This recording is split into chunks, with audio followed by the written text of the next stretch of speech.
Hak yoluna mescitleri kurdurun. Kök sogaba alkışa eye bolun. Hak saylani, halk suyeni, kahraman, kahraman.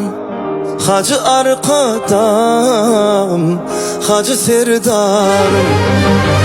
Hak saylani, halk suyeni, kahraman, kahraman. Hacı arkadam, hacı serdarım.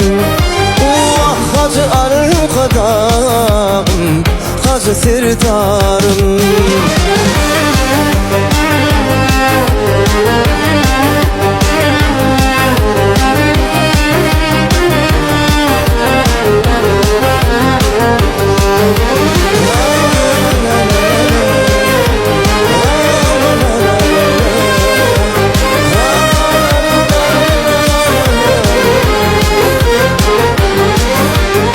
Kabe'de halk için dile gittiniz.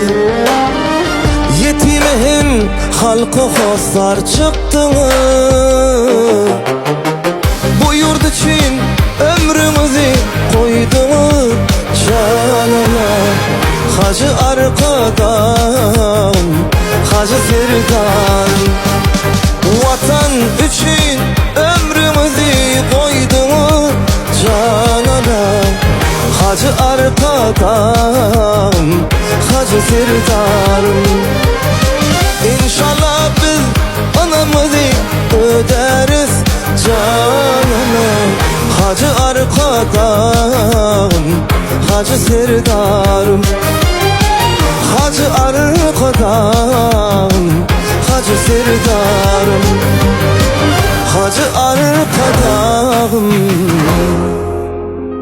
hacı serdarım. Türkmen halkımı, hediye doğanlarım, kahraman arkadamı, kahraman arkadam serdarım. Bayramınız kutlu olsun.